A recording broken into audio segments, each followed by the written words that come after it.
اعوذ باللہ من الشیطان الرجیم بسم اللہ الرحمن الرحیم وَإِذَا سَأَلَكَ عِبَادِي أَنِّي فَإِنِّي قَرِيبٌ أُجِيبُ دَعْوَةَ الدَّاعِ إِذَا دَعَانِ فَلْيَسْتَجِيبُوا لِي وَلْيُؤْمِنُوا بِي لَعَلَّهُمْ يَرْشُدُونَ وَقَالَ رَبُّكُمُ ادْعُونِي أَسْتَجِبْ لَكُمْ إِنَّ الَّذِينَ يَسْتَكْبِرُونَ عَنْ عِبَادَتِي سَيَدْخُلُونَ جَهَنَّمَ دَاخِرِينَ۔ معزز سامعین کرام، لا تعداد شکر ہے اس ذات پاک کا جس کی توفیق سے ہم نے قرآن مجید کی 2 مبارک آیتیں تلاوت کی ہیں۔ پہلی سورۃ البقرہ کی آیت نمبر 186 ہے، جس میں اللہ تبارک و تعالیٰ نے ارشاد فرمایا، اے حبیب صلی اللہ علیہ وآلہ وسلم، جب میرے بندے آپ سے میری نسبت کا سوال کریں تو آپ انہیں بتا دیا کریں کہ میں بہت نزدیک ہوں، دور نہیں ہوں۔ جب بھی وہ مجھے پکارے میں اسے جواب دیتا ہوں۔ بس لوگوں کو چاہیے کہ سچے دل سے صدق و اخلاص کے ساتھ میری فرما برداری اختیار کریں، میری سچی بندگی اور اطاعت گزاری کو اپنائیں اور مجھ پر پختہ ایمان رکھیں، کامل ایمان اور کامل یقین رکھیں تاکہ وہ لوگ اپنی راہ مراد کو پا سکیں۔ اور دوسری آیت کریمہ جو ہم نے تلاوت کی وہ سورۃ غافر کی آیت نمبر 60 ہے۔ ارشاد فرمایا، اور تمہارے رب نے فرمایا ہے کہ تم لوگ مجھ سے دعا کیا کرو۔ فرمایا کہ یہ میرا حکم ہے، تم لوگ مجھ سے دعا کیا کرو، میں ضرور تمہاری دعاؤں کو قبول فرماؤں گا۔ سو جو لوگ میری بندگی سے سرکشی کرتے ہیں، تکبر کا طریقہ اختیار کرتے ہیں، مجھ سے بے نیاز ہوتے ہیں، وہ ان قریب ذلیل ہو کر دوزخ میں داخل ہو جائیں گے اور ان کا داخلہ جہنم میں ہوگا۔ اب پہلی اور دوسری آیت کریمہ دونوں کا مضمون دعا ہے، اور ہم نے آج کی گفتگو کے لیے موضوع بھی دعا کا منتخب کیا ہے، اور خاص طور پر دعا کے بہت سے گوشے ہیں۔ آج ہم انشاءاللہ تعالی اس ویڈیو میں آداب دعا پر بات کریں گے اور دعا کی قبولیت کا راز و رموز پیش کریں گے۔ دعا کیسے قبول ہوتی ہے، یہ سب شرائط اور راز آپ تک پہنچائیں گے، اور دعا کی اہمیت، اس کے ساتھ ساتھ آداب بھی وہ عرض کرتے رہیں گے۔ اور آج کا یہ موضوع خاص طور پر ان لوگوں کے لیے تو بہت ہی اہم ہے جو یہ فرماتے ہیں کہ ہم دعا کر کر کے تھک گئے ہیں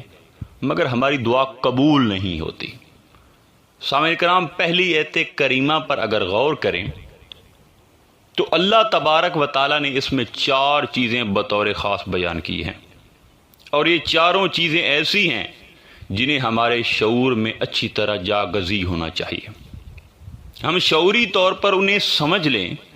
اور دل و دماغ میں انہیں بٹھا لیں، اور ہمہ وقت ہمارا شعور ان چیزوں سے آگاہ رہے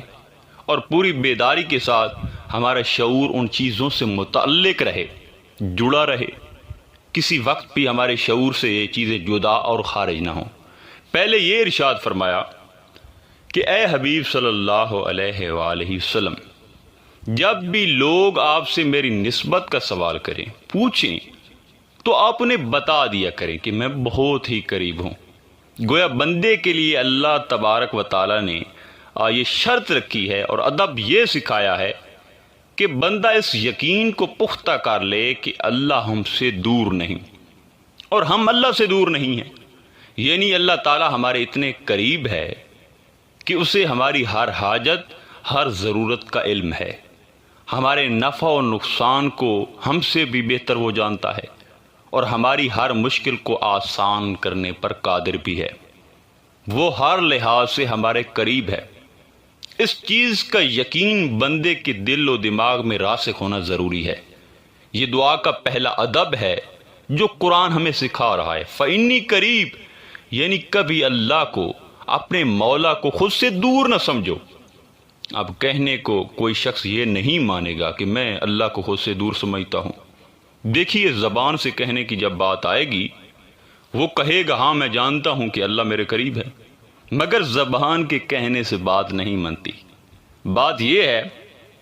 کہ اس کا شعور، اس کا دماغ، اس کی فکر، اس کی سوچ، اس کا ادراک، ہر چیز اس بات کا کامل یقین کرے کہ اللہ میرے قریب ہے۔ گویا وہ اپنے شعور کی آنکھ سے اللہ کی قربت کا مشاہدہ کر رہا ہے، اس کا دل و دماغ اللہ کی قربت کے آثار کو دیکھ رہا ہے، اس کے قلب و روح کی کیفیات ایسی ہوں کہ ان میں احساس ہو کہ بندہ اللہ کے قریب ہے اور اللہ بندے کے قریب ہے، یعنی یہ علم حقیقی احساس بن جائے، پورا ادراک بن جائے، بندے کے اندر احساس ہو اس چیز کا کہ اللہ میرے قریب ہے، میں اس سے دور نہیں ہوں۔ دیکھیے، جب یہ احساس قائم ہو جاتا ہے کہ اللہ میرے قریب ہے، تو اس کی دلیل اور شہادت یہ ہے کہ وہ بندہ پھر اللہ کی نافرمانی نہیں کر سکتا۔ مثلا ایک بچہ ہے، اس کو پتہ ہے کہ میرے ماں باپ یا ان دونوں میں سے کوئی ایک اسے دیکھ رہا ہے، تو وہ شرارت نہیں کرے گا، وہ کسی سے لڑائی جھگڑا نہیں کرے گا۔ اس کو پتہ ہے کہ اس طرح مجھے سزا ملے گی کیونکہ مجھے والدہ دیکھ رہی ہے یا والد دیکھ رہا ہے۔ اسی طرح سوسائٹی میں کسی شخص کو علم ہو کہ وہ حاکم جو سزا دینے پہ قادر ہے وہ دیکھ رہا ہے، تو آدمی قانون کو نہیں توڑے گا۔ بڑے ملکوں میں کیمرے لگے ہوتے ہیں سپیڈ کو چیک کرنے کے لیے۔ جب اس کو شعور اور علم ہوتا ہے کہ یہاں کیمرہ لگا ہوتا ہے، یہاں آفیسر بیٹھا ہوتا ہے، وہ کیمرے سے میری سپیڈ کو دیکھ رہا ہے، میری ٹکٹ آ جائے گی، میرے پوائنٹس کٹ سکتے ہیں، مجھے جرمانہ آ جائے گا، میرا ڈرائیونگ کا لائسنس منسوخ ہو سکتا ہے۔ اس احساس کے نتائج اور اثرات یہ ہیں کہ انسان بالکل اپنی سپیڈ کو کنٹرول کر لیتا ہے، پھر وہ ریڈ لائٹ کو کراس نہیں کرتا۔ اس کو پتہ ہے کہ کیمرے لگے ہوئے ہیں، سارجنٹس دیکھ رہے ہیں، تو وہ پھر گرین لائٹ کے انتظار میں رہتا ہے۔ دیکھیے، جہاں قانون سخت ہے اور آپ کو معلوم ہے کہ قانون کی نگاہ مضبوط ہے، آپ بچ نہیں سکتے، اس کے قریب ہونے کا آپ کو ادراک ہے، تو آپ قانون شکن نہیں رہتے، یعنی آپ قانون توڑتے نہیں۔ پھر پاکستان میں کیوں ایسا نہیں ہوتا؟ دیکھیے، پاکستان میں ہر شخص کو معلوم ہے کہ قانون دور ہے، حاکم دور ہے، عدالت کمزور ہے، کرپٹ ہے، قانون میں کرپشن کے راستے ہیں، یعنی میری گرفت نہیں ہو سکتی، پیسے دے دلا کے میں ہر جگہ سے چھوٹ جاؤں گا۔ نچلی سطح سے لے کر اوپر تک عدالتیں خریدی جاتی ہیں، جج خریدے جاتے ہیں، قانون خریدا جاتا ہے، قانون نافذ کرنے والے خریدے جاتے ہیں۔ تو جب آپ کو یہ علم ہوتا ہے تو اس کا مطلب کہ قانون، حاکم اور عدالت دور ہے، یعنی آپ اس کے مواقع سے بچ سکتے ہیں، تو آپ اس لمحے قانون شکنی کرتے ہیں۔ ہر وقت ملک میں قانون شکنی ہوتی رہتی ہے، اس کو پتہ ہے کہ قانون شکنی کی بنیاد پر اسے کوئی گرفت نہیں کر سکتا، کوئی اریسٹ نہیں کر سکتا۔ یہ ہے دور اور نزدیک ہونے کا معنی۔ اب اس معنی کو ذہن نشین کر کے بندہ اپنے اور اپنے مولا کے درمیان تعلق کو سمجھنے کی کوشش کرے۔ بندہ دراصل اس لیے نافرمانی و گناہ کرتا ہے اور اللہ کی حدود کو توڑتا ہے، اللہ کو ناراض کرنے والے اعمال کا مرتکب ہوتا ہے، اس لیے کہ اسے اس بات کا کامل شعور اور یقین نہیں، اور اگر وہ ایمان اور یقین جو تھا اس کے علم میں، وہ ابھی دبا ہوا ہے، اس کے شعور پر اس کا غلبہ نہیں، وہ ایک بیدار شعور کے ساتھ اس کے ذہن پر قائم نہیں، چونکہ اس کے دل اور دماغ اور ذہن سے یہ شعور اتر گیا ہے، غفلت کے پردوں میں ہے، اس لیے وہ گناہ کرتا ہے، وہ غافل رہتا ہے، وہ اللہ کی عبادت میں بے پرواہی کرتا ہے، اس کی بندگی و اطاعت بجا نہیں لاتا۔ یہ ہماری روزمرہ کی زندگی ہے۔ آپس میں ہم جھگڑے کرتے ہیں، عورتیں جھگڑے کرتی ہیں، ایک دوسرے کی غیبت کرتی ہیں، مرد بھی غیبت کرتے ہیں، ایک دوسرے کی چغلی کرتے ہیں، بغض اور حسد کرتے ہیں۔ کیوں؟ کیونکہ دل میں بغض ہے، حسد ہے، زبان پر غیبت و چغلی ہے، مگر جب وہ غیبت کر رہا ہے اس وقت اس کا یہ شعور غیر حاضر ہے کہ اللہ سن رہا ہے، یہ یقین غائب ہے کہ وہ دیکھ رہا ہے، غفلت یا عدم التفات کے پردوں میں وہ دبا ہوا ہے، اسے اس کا شعور نہیں ہے کہ میں زبان سے کیا کہہ رہا ہوں، مولا سن رہا ہے، میں کیا عمل کر رہا ہوں، مولا دیکھ رہا ہے۔ یہ شعور اس کا زندہ نہیں، بیدار نہیں۔ میرے دل میں حسد، بغض و عناد اور کیا کیا پلیتی ہے، اس کا شعور بیدار نہیں ہے کہ میرا مولا میرے دل کے احوال اور کیفیات سے واقف ہے۔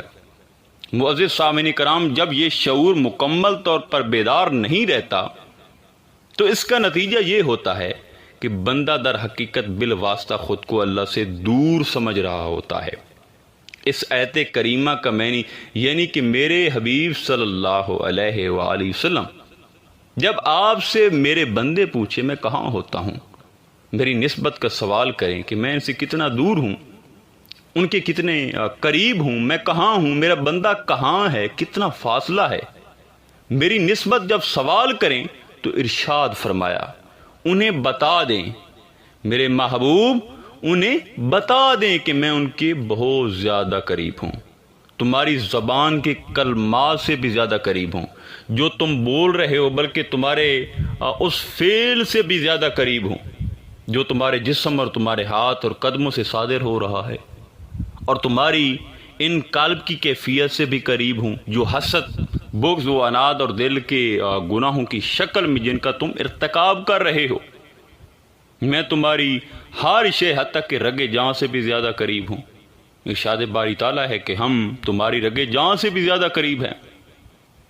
ایک عقیدے، ایک قول، ایک لفظ کی یہ بات نہیں ہے، اسے ایک زندہ شعور بنانے کی ضرورت ہے، دل میں، دماغ میں، قلب میں، روح میں، سوچ میں، فکر میں، اور ہمہ وقت جس طرح ہمارے رگ و ریشے میں خون سرایت کرتا ہے، فإنی قریب، اسی طرح مولا ہمارے قریب ہے۔ یہ تصور ہر وقت، صبح و شام، لمحہ بلمحہ خون کی اندر ہمارے اندر جو ہے سرایت کر جائے، اتنا یقین ہو جائے کہ کبھی بھی اس میں غفلت نہ ہو اور اس سے بے خیالی پیدا نہ ہو۔ یہ معنی ہے اس کا کہ میرے بندے میری نسبت کا اگر تم سے پوچھیں تو اے محبوب ان کو بتا دیا کریں کہ میں قریب ہوں۔ اب دوسری بات سمجھائی، یہ نقطہ ذہن نشین کر لو کہ جب بھی پکارنے والا مجھے پکارتا ہے تو میں اس کی پکار کا جواب دیتا ہوں۔ ایسا نہیں ہے کہ میں کسی پکارنے والے کی پکار کا جواب نہ دوں، نہیں، جب کوئی مجھ سے دعا کرتا ہے تو میں بھی جواب دیتا ہوں۔ اب آج کی اس ویڈیو میں اس تصور کو بھی پختہ کر کے جائیں گے کہ آپ اللہ کو پکارنے والے بنیں، اللہ سے مانگنے والے بنیں، اللہ سے طلب کرنے والے بنیں، اللہ سے مکالمہ کرنے والے بنیں، اللہ سے ہم کلام ہوں، اللہ کی طرف متوجہ ہوں، اسے پکاریں۔ جانتے ہو کہ وہ کتنا قریب ہے۔ اب ساری شرطوں کو ساتھ ملاتے آئیں گے، چاروں شرائط جب ملیں گی تو ایک کامل تصور بن جائے گا۔ اسے قریب جانتے ہوئے اس کو پکاریں۔ اب اس لیے پکارنے سے پہلے اس نے اپنے قریب ہونے کے تصور کو ہمارے دل و دماغ میں بٹھایا، جمایا، تب کہا کہ میں ہر پکارنے والے کی پکار سنتا ہوں جب بھی وہ پکارتا ہے۔ اب یہ الگ الگ ٹکڑے نہیں ہیں، ہم نے الگ بنا دیا ہے، یہ چار ٹکڑے جوڑ کر ایک عقیدہ، ایک یقین، ایک ایمان بنتا ہے، وہ دعا بنتی ہے، یہ جانتے ہوئے، یقین رکھتے ہوئے کہ مولا قریب ہے اور جو میں مانگ رہا ہوں وہ مجھ سے زیادہ جانتا ہے، میری ضرورت کیا ہے اور کیا نہیں، اور میرے لیے بہتر ہے یا نہیں، مجھے کب چاہیے، کب نہیں چاہیے، ممکن ہے میری اپنی ضرورت کے بارے میں میری اسیسمنٹ غلط ہو، چونکہ وہ قریب ہے میری جان سے بھی زیادہ، سو اس کا جاننا میری اسیسمنٹ سے زیادہ صحیح ہے، اس کا علم میرے علم سے زیادہ درست اور بہتر ہے۔ دیکھیں، ایک بندے کا اپنا علم ہے، آپ ایک دعا کر رہے ہیں، اللہ سے مانگ رہے ہیں، تو آپ کچھ تو جانتے ہیں کہ جو مانگ رہے ہیں سو یہ میرے لیے بہتر ہے، اس شے کی مجھے اس وقت ضرورت ہے، تو یہ جو آپ کا علم ہے کہ مجھے اس کی ضرورت ہے، یہ چیز میرے لیے فائدہ مند ہے، اتنی جلد چاہیے، یہ سب کچھ جو آپ جانتے ہیں، تو وہ رب جو پہلے آپ کو بتا رہا ہے کہ میں تمہاری شاہ رگ سے بھی زیادہ نزدیک ہوں اور جان سے زیادہ قریب ہوں، دراصل وہ یہ بتانا چاہ رہا ہے کہ جب مجھ سے مانگو اور پکارو تو یہ جان کر پکارو کہ جو علم ہمیں ہے اپنی ضرورت کا اور اس کے فائدہ مند ہونے کا ہے، اللہ کو تم سے بہتر علم ہے، تمہاری حاجت کا وہ تم سے بہتر جانتا ہے۔ یہ دوسری چیز ہے، جب آپ یہ تصور قائم کر لیتے ہیں کہ ہمارے احوال کا وہ ہم سے بہتر واقف ہے، ہماری ضروریات کا وہ ہم سے زیادہ بہتر واقف ہے، ہماری حاجات کا وہ ہم سے زیادہ بہتر واقف ہے، ہماری طلب کا وہ ہم سے زیادہ واقف ہے، ہماری دعوات کا وہ ہم سے زیادہ واقف ہے، ہماری پکار کا وہ ہم سے بہتر واقف ہے، ہمارے نفع و نقصان کا وہ ہم سے بہتر جاننے والا ہے۔ جب آپ یہ تصور قائم کر لیتے ہیں اور یہ بھی زندہ و تابندہ جاری اور ساری اور بیدار جو شعور ہے اس میں یہ بیٹھ جاتا ہے، تو یہاں سے جو ہے توکل جنم لیتا ہے۔ کیا چیز؟ توکل۔ سامعین کرام، وہ پہلے یقین کی ایک برانچ تھی، فرع تھی کہ وہ ہمارے قریب ہے تاکہ یقین ہو جائے۔ اب وہ توکل اس کے ساتھ جڑ گیا کہ جب وہ ہمارے حال کو، ہماری ضرورتوں کو ہم سے بھی بہتر جانتا ہے تو بندہ اس پر چھوڑ دیتا ہے اور توکل کر لیتا ہے، مانگتا ہے اور اس کا نتیجہ مولا پر چھوڑ دیتا ہے، کیونکہ وہ ہمارے حالات کا ہم سے بہتر جاننے والا ہے، ہمارے حالات سے آگاہ بھی ہے اور ہمارے امور کا کارساز بھی ہے اور ہم سے بہتر کارساز ہے، تو پھر وہ مانگتا بھی ہے اور توکل بھی کرتا ہے، اس پہ چھوڑ دیتا ہے۔ تو جو بندہ اس پہ چھوڑ دیتا ہے اور توکل کر لیتا ہے اس ذات پر، تو اس میں عجلت ختم ہو جاتی ہے، وہ تیزی ختم ہو جاتی ہے۔ دیکھیے خواتین کہتی ہیں، ہائے اتنے دن ہو گئے دعائیں کر کر کے تھک گئی ہیں مگر دعا پوری ہی نہیں ہوئی، اللہ ہماری سنتا ہی نہیں ہے، معاذ اللہ۔ مرد بھی یہی کہتے ہیں کہ آج اللہ ہماری سنتا ہی نہیں، پتہ نہیں کس کی سنتا ہے، کب سنے گا۔ یہ سارے خیالات ان کے اندر دبا ہوا ایک شکوہ ہے، شکایت ہے، اور جب یہ یقین قائم ہو جاتا ہے کہ وہ میرے حال کو مجھ سے بہتر جانتا ہے اور میری پرورش کرنے والا ہے اور اس نے میری پرورش کرنا اپنے ذمہ لے رکھی ہے، وہ ہے بھی قریب اور ہے بھی قادر اور ہے بھی آگاہ و علیم اور خبیر، پھر وہ توکل کرتا ہے تو اس کے اندر سے جو بے صبری کا ایک مادہ ہوتا ہے وہ ختم ہو جاتا ہے۔ دراصل یہ عجلت اور یہ جلد بازی انسان کو انگزائٹی کی طرف لے جاتی ہے، اور انگزائٹی بڑھتے بڑھتے بندے کے اندر ڈپریشن پیدا ہو جاتی ہے۔ جب ڈپریشن پیدا ہوتی ہے تو اس کے اندر نیگیٹیوٹی آ جاتی ہے، اس کی سوچیں منفی ہو جاتی ہیں اور رفتہ رفتہ اس کے ایمان میں کمی ہونے لگتی ہے۔ ان ساری چیزوں اور ان تمام امور کا علاج دو نقطوں کے اندر ہے جو ہم نے بیان کیے ہیں۔ تیسری چیز اس آیت کریمہ میں اللہ پاک نے جو فرمائی وہ یہ ہے، فَلْيَسْتَجِيبُوا لِي، اے لوگو جب یہ دو یقین اپنے اندر پیدا کر لو گے، ایک میں بہت قریب ہوں اور ایک میں تمہاری ہر پکار کو سنتا ہوں اور جانتا بھی ہوں، جب یہ دو یقین پیدا کر لو گے اور چاہو گے کہ تمہاری دعائیں قبول ہوں، تو اب اللہ پاک نے اس کا طریقہ سکھایا ہے کہ پھر میری فرما برداری اختیار کرو، صدق کے دل سے اور صالح عمل کے ساتھ میرے بندے بن جاؤ، میرے حکم کی تابع داری کرو، میرے احکامات کی اطاعت بجا لاؤ، میرے ساتھ بندوں جیسا تعلق رکھو۔ فَلْيَسْتَجِيبُوا لِي، میری فرما برداری اختیار کرو، یعنی اگر چاہتے ہو کہ تمہاری دعائیں قبول ہوں تو میرے فرما بردار بن جاؤ۔ اب فرما برداری کے لیے ساتھ نہیں ہے، لمحات نہیں ہیں، اوقات نہیں ہے، یہ دائمی پوری زندگی کا ہر لمحہ اس پر فرما برداری غالب ہے۔ تو پھر ہمہ وقت رات ہو دن ہو صبح ہو شام ہو، خوشی ہو غمی ہو دکھ ہو سکھ ہو، فراخی ہو تنگی ہو، سفر ہو حضر ہو، دشمنی ہو دوستی ہو، بیماری ہو صحت مندی ہو، کوئی وقت کوئی لمحہ کوئی کیفیت کوئی ساتھ ہو، ہر وقت اللہ کی فرما برداری رکھنا۔ نماز کا وقت آئے تو کبھی نماز نہ چھوٹے، روزے کا وقت آئے تو روزہ نہ چھوٹے، حج فرض ہو تو حج نہ چھوٹے، کہ جہاں بھی اللہ کا حکم تمہیں ملے، جس کام کے لیے ملتا ہے حکم آتا ہے اس کو بجا لاؤ، اس میں تاخیر نہ کرو، ہمہ وقت مستعد رہو، ہمہ وقت منتظر رہو، میرے حکم کو بجا لانے پر اور سراپے میری بندگی میں رہو، میری اطاعت گزاری میں رہو، میری عبادت گزاری میں رہو، سراپا میری وفاداری میں رہو۔ پہلی دو یقین کی کیفیات تھی، ایک یقین کرنا کہ اللہ قریب ہے، اور دوسرا یقین کرنا کہ وہ سنتا اور جواب دیتا ہے۔ پہلی دو شرائط وہ قلبی کیفیات سے متعلق تھی۔ اب تیسری شرط عمل سے متعلق ہے کہ تمہارا کوئی عمل زندگی میں اللہ کے حکم اور اس کی رضا کے خلاف نہ ہو۔ اب آپ خود دیکھ لیں، ویسے تو ہم شکوے کرتے ہیں کہ دعائیں قبول نہیں ہوتی، بیٹھ کے خود موازنہ کر لیں کیسے قبول ہوں۔ کیا ہماری زندگی صبح و شام اللہ کی رضا کے مطابق گزرتی ہے اور اس کی عبادت گزاری میں گزرتی ہے؟ اللہ نے فرمایا لوگوں سے سخت طریقے سے پیش نہ آؤ، نرمی سے پیش آؤ، محبت سے پیش آؤ، دھوکہ بازی نہ کرو، خیانت نہ کرو، دجل و فریب نہ کرو، دھوکہ نہ کرو، بددیانتی نہ کرو، خیانت نہ کرو۔ اپنے وقت کو جس چیز کی تنخواہ لے رہے ہو اسی کے لیے استعمال کرو، ایمانداری سے کرو۔ یعنی بات عبادات پر صرف ختم نہیں ہوتی، بلکہ اللہ کے حکم کے معاملات پر بھی بات جاتی ہے، اخلاق پر بھی بات جاتی ہے، اور سوسائٹی کے اندر معاملات پر بھی جاتی ہے۔ ہم محاسبہ کریں گے کہ کیا زندگی کے تمام معاملات میں اور جہاں جہاں اللہ نے حکم دیا ہے کیا ہم اس کی فرما برداری کر رہے ہیں؟ اگر بندہ کاملاً اللہ کا فرما بردار بن جائے تو دعا کی قبولیت کا راستہ ہموار ہو جاتا ہے۔ یہ بات اس آیت کریمہ میں سمجھائی۔ ہم نے دراصل فرما برداری کو الگ رکھ دیا ہے، الگ سبجیکٹ بنا دیا ہے، اور اپنی ضرورت مندی کو اور اس میں دعا کی قبولیت کو الگ سبجیکٹ بنا دیا ہے۔ دراصل ہم یہ سمجھتے ہیں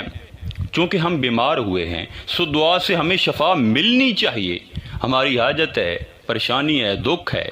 ہماری اولاد نہیں ہو رہی، ہمارے ہاں مشکل ہے، ہماری مشکل حل ہونی چاہیے۔ ہم سمجھتے ہیں جیسے اللہ ہمارا پابند ہے، معاذ اللہ۔ ہم اپنی حاجت، اپنی ضرورت، اپنی مشکل کے اندر دعا کا قبول ہونا اس کو الگ سبجیکٹ سمجھتے ہیں، اور پوری زندگی میں اللہ کی فرما برداری میں گزر رہی ہے یا نہیں، نافرمانی میں ہے یا نہیں، یہ الگ سبجیکٹ بنا دیا ہے، جس کی وجہ سے ہماری زندگیوں میں یہ ربط اور جوڑ نہیں رہا۔ اسی لیے شکووں سے زندگی بھر گئی، پریشانیوں سے زندگی بھر گئی۔ اس آیت کریمہ نے ان سارے حصوں کو، ان سارے ڈپارٹمنٹس کو جوڑ دیا ہے اور یونیفائی کر کے ایک وحدت بنا دی ہے۔ اور ایک حدیث پاک میں ہے، آقا پاک صلی اللہ علیہ وسلم نے فرمایا کہ اگر کوئی شخص اللہ رب العزت کا اتنا فرما بردار بن جائے، اتنا ذکر کرنے والا بن جائے، اتنا عبادت گزار بن جائے کہ وہ ہر وقت اللہ کے ذکر میں، اللہ کی یاد میں، اللہ کی عبادت میں اتنا مشغول رہے کہ اللہ کی ذکر، فرما برداری اور اطاعت میں اس کا جو مشغول رہنا ہے وہ اسے اللہ کے حضور اپنا سوال کرنے کی بھی فرصت نہ دے، اپنی پریشانی، حاجت اور ضرورت کے وقت دعا کرنے کی بھی فرصت نہ دے، مانگنے کی بھی فرصت نہ دے۔ اگر اللہ کے ذکر میں، اس کی اطاعت میں، اس کی فرما برداری میں ہر وقت اللہ کی بندگی اور غلامی میں بندہ اتنی تگ و دو کرتا رہے کہ اپنی حاجت بھول جائے، اپنا سوال بھول جائے، تو اللہ پاک نے فرمایا کہ میں ایسے بندے کو اس کے سوال کرنے سے زیادہ عطا کرتا ہوں۔ میں اس کے اس حال سے خوش ہوتا ہوں کہ دیکھو کہ میرا بندہ کتنا میرا وفادار ہے، میرا کتنا تابعدار ہے، اور میری عبادت میں اس کو کتنی لذت آ رہی ہے، میرے ذکر میں وہ کتنا کھو گیا ہے، میری یاد میں کتنا فنا ہے کہ میری یاد، میری محبت اور اطاعت میں اسے اپنی حاجت ہی یاد نہیں رہی، اسے اپنا سوال کرنا یاد نہیں رہا، اس لیے مجھ سے مانگنا بھی بھول گیا ہے۔ میرے ذکر، عبادت اور فرمانبرداری کی لذت میں اور سرور میں ہے، تو اللہ فرماتا ہے کہ اگر وہ مجھ سے مانگتا تو جو اسے عطا کرتا اس سے کہیں زیادہ ایسے بندے کو بن مانگے میں عطا کر دیتا ہوں، اس کی جھولیاں بھرتا رہتا ہوں، چونکہ اس نے بندگی اختیار کر لی، چونکہ اس نے تابعداری اختیار کر لی۔ تو فرما برداری کے اندر قبولیت کا راز ہے کہ مالک ایسے بندے کو خود بخود عطا کرنے لگ جاتا ہے، اس کا کارساز ہو جاتا ہے، لعلہم یرشدون، تاکہ وہ لوگ راہ مراد کو پا جائیں۔ یعنی وہ بندے جنہوں نے میری نسبت کا سوال کیا تھا، اگر یہ شرائط پوری کر دیں تو انہیں مراد مل جائے گی۔ تو اس آیت کریمہ نے مراد کے مل جانے کی ضمانت دے دی۔ اس آیت کریمہ میں یہ 4 ادب بیان کیے گئے، اور پھر دوسری آیت سورۃ الغافر کی آیت نمبر 60 جو میں نے بیان کی ہے، اس آیت کریمہ کی تفسیر آقا علیہ الصلوۃ والسلام کی حدیث مبارک سے کرتا ہوں۔ حضرت نعمان بن بشیر رضی اللہ تعالیٰ عنہ روایت کرتے ہیں کہ میں نے آقا صلی اللہ علیہ وآلہ وسلم کی زبان مبارک سے سنا کہ آپ فرما رہے تھے، اب یہ الفاظ سننے والے ہیں۔ آقا صلی اللہ علیہ وآلہ وسلم نے فرمایا، الدعاء هو العبادہ، دعا عین عبادت ہے، کیونکہ دعا میں التفات ہے۔ بندہ اللہ کی طرف رجوع کرتا ہے، اللہ کی طرف اپنے دل و دماغ اور قلب و روح کے ساتھ متوجہ ہوتا ہے، اور پھر دعا کرتے ہوئے منگتا بنتا ہے، اللہ سے مانگتا ہے، اور منگتا بننا یہ اصل تزلزل اور خشوع و خضوع ہے، یہ بندگی کا حسن ہے۔ مانگتا ہے اللہ سے وہ تب ہی مانگتا ہے کہ خود کو بے بس اور بے کس سمجھتا ہے، اور مولا کو مالک و قادر سمجھتا ہے۔ سامعین کرام، یہاں بندے کا رشتہ اپنے اللہ سے قائم ہو رہا ہے، پھر اس کی طرف متوجہ ہو کے مانگتا ہے کہ اے میرے مولا، میں بے بس ہوں، میرے اختیار میں کچھ نہیں، مولا ہر شے تیرے ہاتھ میں ہے، تو مجھے عطا کر، تو میری مدد کر، تو مجھے ہدایت دے، تو مجھے ایمان دے، تو مجھے عمل صالحہ کی توفیق دے، تو مجھے بخشش دے، مجھے معاف کر، تو مجھے رزق عطا کر، تو مجھے دنیا و آخرت کی نعمتیں عطا کر۔ جب اللہ سے مانگتا ہے تو گویا مانگنے کی اس کیفیت میں بندہ اپنے مولا کے ساتھ ایک تعلق استوار کر رہا ہے، اور یہ عبادت ہے۔ لہذا ان شرائط کے ساتھ کوئی دعا کرے تو آقا علیہ الصلوۃ والسلام نے فرمایا، ہمارے رب نے فرمایا ہے کہ تم لوگ مجھ سے دعا کیا کرو، استجب لکم، میں تمہاری دعاؤں کو ضرور قبول کروں گا۔ اللہ تعالیٰ نے فرمایا ہے کہ ان الذین یستکبرون عن عبادتی، وہ لوگ جو میری عبادت سے تکبر کرتے ہیں۔ لفظ عبادت جو یہاں آیا ہے اس سے مراد دعا ہے، جو مجھ سے مانگنے میں سرکشی کرتے ہیں، بھلے نماز پڑھ کے چلے جاتے ہیں، مجھ سے مانگتے نہیں، میری بارگاہ کے منگتے نہیں بنتے، تو وہ ان قریب ذلیل و خوار ہو کر جو ہے دوزخ میں داخل کر دیے جائیں گے۔ جامعہ ترمذی کی حدیث ہے کہ اللہ تعالیٰ کی بارگاہ میں دعا سے زیادہ محترم اور مکرم کوئی چیز ہے ہی نہیں، آپ اندازہ کریں۔ اس لیے دعا کو عین عبادت کہا ہے، اور ایک حدیث میں فرمایا ہے کہ دعا میری عبادت کا مغز اور نچوڑ ہے، اور فرمایا اللہ کے حضور اس کی بارگاہ میں دعا کرنے سے بہتر کوئی شے تکریم اور عزت والی نہیں ہے۔ خدا کے حضور یہ قابل تکریم عمل ہے۔ پھر آقا علیہ الصلوۃ والسلام نے یہ بھی فرمایا، جسے حضرت سلمان روایت کرتے ہیں، فرمایا کہ آقا علیہ الصلوۃ والسلام نے ارشاد فرمایا کہ دعا کے علاوہ کوئی شے اللہ کی تقدیر کو بدل نہیں سکتی، اور نیکی اور پرہیزگاری کے سوا کوئی چیز انسان کی عمر میں اضافہ نہیں کر سکتی۔ یعنی دعا تقدیر کو بدل دیتی ہے، اور دعا کے سوا کوئی اور شے تقدیر کو نہیں بدل سکتی۔ اور تاریخ میں جائیں، جب بھی تقدیر کسی کی بدلی ہے، کسی نہ کسی دعا سے بدلی ہے، خواہ نبی کی دعا سے، خواہ ولی کی دعا سے، دعا تقدیر کو بدل دیتی ہے۔ اور اسی طرح کوئی چیز عمر میں اضافہ نہیں کر سکتی، عمر مقرر ہے۔ اللہ پاک نے جب دنیا میں ہمیں بھیجا تو عمر مقرر کر کے بھیجا، مگر پھر فرمایا کہ عمر بڑھانے والی بھی ایک چیز ہے، اور وہ ہے نیکی، نیک اعمال کرنا، لوگوں کے ساتھ نیکی اور بھلائی کرنا، صدقہ کرنا، لوگوں کے ساتھ احسانات کرنا، خرچ کرنا، لوگوں کے حالات کو بہتر کرنا۔ لہذا فرمایا کہ جتنی لوگوں کے ساتھ نیکی کرو گے تمہاری عمر میں اضافہ ہوگا۔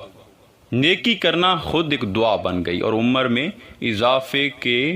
باعث بن گئی۔ ترمذی میں ایک حدیث ہے، حضرت انس بن مالک سے روایت ہے کہ میں نے رسول اکرم صلی اللہ علیہ وآلہ وسلم سے سنا ہے کہ اللہ تعالیٰ ارشاد فرماتا ہے کہ اے بندے، جب تم مجھ سے دعا کرتا رہے گا اور قبولیت کی امید رکھتا رہے گا تو جو بھی گناہ و لغزش تم سے سرزد ہوتی ہے، میں تمہاری امید اور دعا کے عمل کے باعث میں تجھ کو معاف کرتا رہوں گا۔ پھر فرمایا، اے ابن آدم، اگر تیرے گناہ زمین سے بڑھ کر آسمانوں اور فضا کے بادلوں کو چھونے لگے، یعنی فضا بھر جائے تمہارے گناہوں سے، باوجود اس کے پھر بھی تم مجھ سے مایوس نہ ہو اور مجھ سے بخشش مانگتا رہے، تو فرمایا میں پھر بھی تمہیں بخش دوں گا، اور مجھے اس بات کی کوئی پرواہ نہیں کہ تیرے گناہ اتنے زیادہ ہو گئے کہ فضا کے بادلوں تک جا پہنچے، کیونکہ میری بخشش اور میری رحمت کی کوئی حد نہیں۔ مجھے اس کی پرواہ نہیں کہ تمہارے گناہ کتنے تھے، میں دیکھتا ہوں کہ تیری امید میری بخشش پہ کتنی تھی، کتنی ہے، اور تیرا یقین میری رحمت پہ کتنا ہے، اور مجھ سے بخشش اور مغفرت کتنے یقین کے ساتھ اور تسلسل سے کتنا مانگتا رہتا ہے۔ اگر تیرا عمل مجھ سے معافی مانگنے کا، دعا کرنے کا، بخشش طلبی کا یہ نہ ٹوٹے تو میرا بخش دینے اور معاف کر دینے کا عمل بھی نہیں ٹوٹے گا۔ سامعین کرام، اس سے معلوم ہوا کہ اللہ تبارک و تعالیٰ نے دعا پر کتنا زور دیا، اور اللہ تعالیٰ کو ہماری دعا سے کتنی خوشی ہوتی ہے، اور ہماری دعا پر اللہ کتنی بخشش اور رحمت لوٹاتا ہے۔ اسی طرح امام ترمذی نے ایک اور حدیث صحیح اسناد کے ساتھ روایت کی ہے کہ حضرت عبداللہ بن عمر رحمۃ اللہ علیہ اس کے راوی ہیں، جس میں نبی کریم صلی اللہ علیہ وآلہ وسلم نے ارشاد فرمایا کہ تم میں سے جس شخص کے لیے دعا کا دروازہ کھول دیا گیا اس پر اللہ کی رحمت کا دروازہ کھول دیا گیا، یعنی جس شخص کو اللہ سے دعا کرنے اور دعا کرتے رہنے کی توفیق دے دی گئی ہو، وہ کبھی بھی اللہ سے دعا کرنا نہ چھوڑے گا اور مایوسی کو قریب نہ لائے گا اور اللہ سے دعا کرتا رہے گا۔ تو اس کے لیے اللہ پاک کی طرف سے پیغام رحمت ہے۔ اب قبولیت کی کچھ راز بھی ہیں۔ آقا علیہ الصلوۃ والسلام کی احادیث مبارکہ اور آقا کی بتائی ہوئی تعلیمات اور ہدایت اور اولیاء کرام کی عملی زندگی سے کہ اگر ان پر عمل کیا جائے، ان رازوں پہ عمل کیا جائے اور ان کو دل کے خانے میں بٹھا لیا جائے تو آدمی کی زبان کن فیکون ہو جاتی ہے۔ دیکھیے، سب سے پہلی شرط یہ ہے کہ صلح رحمی کریں، قطع رحم نہ بنے، خونی رشتوں کو مت توڑیں۔ ہم خونی رشتوں میں بڑی ناانصافی کرتے ہیں، اپنی سوسائٹی میں ظلم کرتے ہیں، باہر بڑے اچھے کہلاتے ہیں مگر خونی رشتوں کے حقوق ادا نہیں کرتے، بھائی بہن آپس کے حقوق ادا نہیں کرتے، بھائی اپنی بہنوں کے دل توڑتے ہیں، ان کی ضروریات کی پرواہ نہیں کرتے، ان کی دل جوئی نہیں کرتے، بہنیں بھائیوں کا خیال نہیں کرتی۔ دل ہمارے تنگ ہو گئے ہیں، شادیاں ہو جاتی ہیں تو وہ بھائی بہن اور رشتہ دار جو شادیوں سے پہلے ایک ماں باپ کے گھر میں آپس میں ایک دوسرے کے لیے جان دیتے تھے، جب ان کی اپنی اولادیں ہو جاتی ہیں تو ان اولادوں کی محبت بھائی بہن کی محبت کی جڑ کاٹ کے رکھ دیتی ہے۔ لہذا اگر خونی رشتوں کے ساتھ بھلائی اور دلجوئی کریں گے تو آپ کی دعائیں قبول ہو جائیں گی، مستجاب الدعوات بن جائیں گے۔ یہ راز سمجھیں، خونی رشتوں میں بھلائی اور احسان کرنا دعاؤں کے اللہ کے حضور قبولیت کا یقین اور ضمانت دے دیتا ہے۔ اور دوسرا راز جو آقا صلی اللہ علیہ وآلہ وسلم نے فرمایا وہ یہ ہے کہ اپنے رزق کو حلال کر لیں، رزق حرام سے پرہیز کریں، بھوک سے مر جائیں مگر حرام کا رزق نہ کھائیں۔ اگر ہمارا یہ پیغام کوئی ایسا مرد یا عورت سن رہی ہے جو کسی سرکاری یا پرائیویٹ محکمے میں ملازم ہے تو میں اس کے آگے ہاتھ جوڑتا ہوں، خدا کے واسطے رشوت نہ لیں، یہ انسان کو برباد کر دیتی ہے، انسان کی دعائیں قبول نہیں ہونے دیتی۔ غبن نہ کریں، اپنے کام میں دیانتی نہ کریں، یار چوری نہ کریں، خیانت نہ کریں۔ جہاں آپ بیٹھے ہیں، جس دفتر میں متعین ہیں، آپ کے پاس ایک پیسہ بھی اگر آتا جاتا ہے تو وہ بھی اللہ اور اس کے رسول کی امانت ہے، چونکہ آپ کو اس کے اوپر امین اور محافظ بنایا گیا ہے۔ اللہ اور اس کے رسول صلی اللہ علیہ وسلم کے لیے اس کی خیانت نہ کریں۔ اگر خیانت کریں گے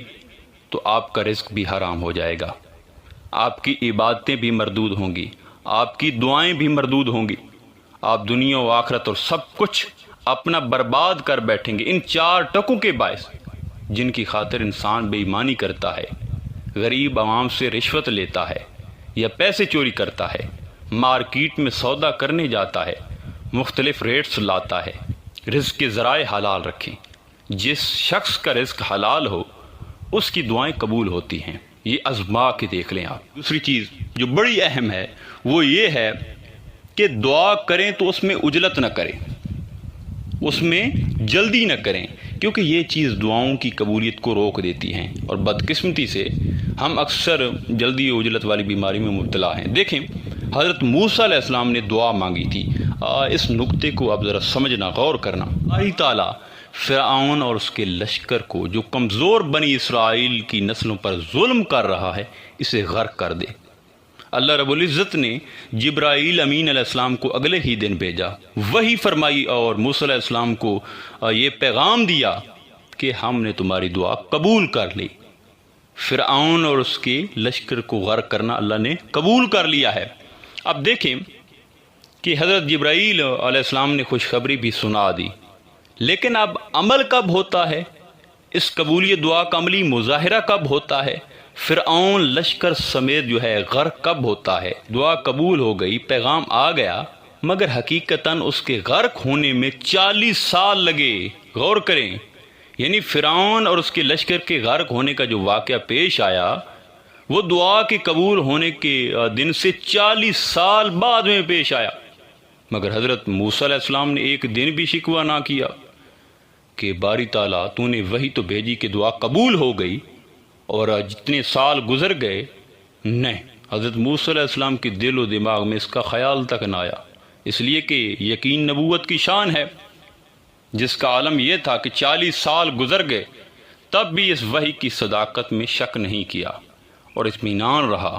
کیونکہ معلوم ہے کہ جب اللہ نے دعا قبول کر لی تو اس کا عملی مظاہرہ کرنا یہ اس کی شان اور اس کا حق ہے، بندے کا یہ حق نہیں۔ دوسرا یہ کہ کھپ نہ ڈالیں، کھپ زبان کی بھی ہوتی ہے اور دل کی بھی ہوتی ہے۔ دل جب بے چین اور مضطرب ہوتا ہے تو یہ دل کی کھپ ہے، بندے کا کام عرض کر دینا ہے، آگے مالک پہ چھوڑ دیں۔ جب عجلت نہیں کریں گے تو اللہ رب العزت کی بارگاہ سے اس بندے کے لیے قبولیت بڑھ جاتی ہے۔ اور چوتھی چیز بہت ہی اہم اور سمجھنے والی ہے، اور وہ ہے امر بالمعروف کا عظیم مشن۔ یہ دعا کی قبولیت میں بہت زیادہ اہم کردار ادا کرتا ہے۔ آقا علیہ الصلوۃ والسلام نے فرمایا کہ اس رب کی قسم جس کے قبضہ قدرت میں میری جان ہے، جب تک تم نیکی کی دعوت دیتے رہو گے اور منکر سے منع کرتے رہو گے تو اللہ پاک تمہاری دعاؤں کو قبول کرے گا، اور اگر تم نے دعوت کا کام روک دیا، یعنی امر بالمعروف کا جو ایک پیغام ہے اس سے آپ ہٹ گئے، گھر بیٹھ گئے اور لوگوں کے جو حال ہیں ان کو انہی حال پہ چھوڑ دیا، برائیاں، منکرات، پریشانیاں، فحاشی و عریانی، ظلم، خیانت، بددیانتی اور کرپشن اس کو عام ہونے دیا، اور اس کو روکنے کے لیے آواز بلند نہ کی، جدوجہد نہ کی، گھر گھر تک آواز نہ پہنچائی، اگر یہ کام تم نے چھوڑ دیا تو اللہ پاک ساری قوم کو عذاب کی لپیٹ میں لے لے گا۔ پھر اس ماحول میں تم دعا کرتے رہ جاؤ گے اور تمہاری دعائیں قبول نہیں ہوں گی۔ انتہائی آپ لوگوں کی توجہ چاہوں گا، ایک حدیث سیدنا صدیق اکبر سے مروی ہے کہ آقا پاک صلی اللہ علیہ وآلہ وسلم نے یہاں تک فرمایا کہ جس معاشرے میں امر بالمعروف کا جو پیغام ہے، جو مشن ہے وہ ختم ہو جائے، یعنی جس معاشرے میں خیر کی دعوت کا عمل ختم ہو جائے اور شر اور کرپشن و گناہ کے کاموں اور منکرات کے کاموں سے روکنے کا عمل، جدوجہد اور کاوش ختم ہو جائے، تو اس معاشرے پر ایسا عذاب نازل ہوتا ہے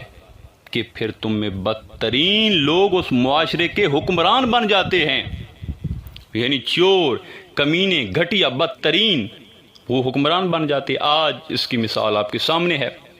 ہم اس نتیجہ پر عرصے سے پہنچ چکے ہیں اور ہر شخص اپنی آنکھوں سے دیکھ رہا ہے کہ اس ملک میں شر ہے، فتنہ ہے، خیانت ہے، کرپشن ہے، بددیانتی ہے، منکرات ہیں، فحاشی ہے، عریانی ہے، بے حیائی ہے، گلے کٹ رہے ہیں، خون بہہ رہے ہیں، استیں لٹ رہی ہیں، شراب عام ہے، بدکاری عام ہے، حق تلفی عام ہے، ہر شخص یہ جانتا ہے اور دیکھتا ہے، مگر کوئی شخص ان برائیوں کو روکنے کے لیے نہ خود اٹھنے کو تیار ہے اور نہ وہ لوگ جو اجتماعی طور پر، تنظیمی طور پر اس کے خاتمے کے لیے جدوجہد کر رہے ہیں ان کے ساتھ تعاون کرنے کے لیے تیار ہے۔ وجہ کیا ہے؟ حکمرانوں کا خوف۔ خدا را خوف کے بت توڑو، اٹھو، بولو اور اس پیغام کو عام کرو، برائی روکو، بے حیائی روکو۔ جب دنیا کے بت خانوں میں اصناف کی پوجا جاری ہو، جب ایک انسان کی عظمت پر ایک پتھر کا دم بھاری ہو، جب من کی جمنا میلی ہو اور روح میں ایک بیزاری ہو، جب جھوٹ کے ان بھگوانوں سے ایمان پہ لرزہ طاری ہو، اس حال میں ہم دیوانوں سے تم کہتے ہو خاموش رہو۔ ہم اہل حرم ہیں، اب ہم سے یہ کفر گوارا کیسے ہو؟ ہم لوگ ان الحق بولیں گے، ہم لوگ ان الحق بولیں گے۔ جب اہل خرد کی باتوں پہ کچھ جاہل شور مچاتے ہوں، جب بلبل ہو تصویر چمن اور کوے گیت سناتے ہوں، اب بھی وقت ہے، اٹھیں اور دین کا پرچار کریں۔ رشوت، کرپشن، ظلم، حرام خوری، تشدد، ڈاکے، چوری، برائی، بے حیائی، یہ معاشرے سے ختم کریں۔ ظلم اور جابر حکمرانوں کو شریعت مطہرہ کی روح سے پکڑ کر سزا دیں۔ آج جہلی حکمرانوں اور جہلی مولویوں کی وجہ سے غیر مسلم لوگ مسلمانوں سے نفرت کرتے ہیں، اور پھر یونیورسٹیوں میں دیگر سبجیکٹ کے ساتھ تصوف کا نصاب مقرر کریں، اور یونیورسٹیوں میں غوث پاک اور سلطان العارفین سلطان باہو، داتا علی حجویری، امام غزالی اور جملہ تمام اولیاء کرام کی تعلیمات دیں، تاکہ نوجوان لڑکیاں اور لڑکے باطن کو پہچانیں، کیونکہ باطن کو پہچاننا بے حد ضروری ہے، اس کے بغیر کام نہیں چلتا۔ لہذا لوگوں، اگر چاہتے ہو کہ اللہ کی قبولیت والی رحمت منقطع نہ ہو اور ہماری دعائیں قبول ہوتی رہیں، تو پھر امر بالمعروف کی دعوت جاری رکھو، یہ جہاد ہے۔ اور ہاں، اس ویڈیو کے لیے میں یہ ضرور کہوں گا کہ اس کو سب میرے بھائی بہنیں اس ویڈیو کو زیادہ سے زیادہ شیئر کریں، ان لوگوں تک پہنچائیں جو ایک طویل مدت سے نیند میں ہیں، ان کو جگائیں، یہ پیغام سنائیں۔ آخر میں دعا ہے کہ اللہ رب العزت ہمیں دعا کی حقیقت، اس کا معنی، اس کا سچا مفہوم سمجھنے کی توفیق دے، اس کے آداب بھی عطا کرے، اس کی قبولیت اور یقین کی شرائط بھی عطا کرے، اور ہمیں اس قابل کرے کہ ہم قبولیت دعا کے انفرادی زندگیوں میں اور معاشرے کے اندر اجتماعی زندگیوں میں ماحول بھی پیدا کر سکیں۔ اللہ رب العزت ہمارے حال پر کرم فرمائے اور ہمیں ہمہ وقت بندگی، تابعداری، فرمانبرداری اور وفاداروں میں رکھے، اور اللہ تعالی ہمارے قلوب اپنے ذکر سے آباد فرمائے۔ اس آخری جملے سے آپ سب سے اجازت چاہوں گا کہ خدا نے اس قوم کی حالت نہیں بدلی جس کو خیال نہ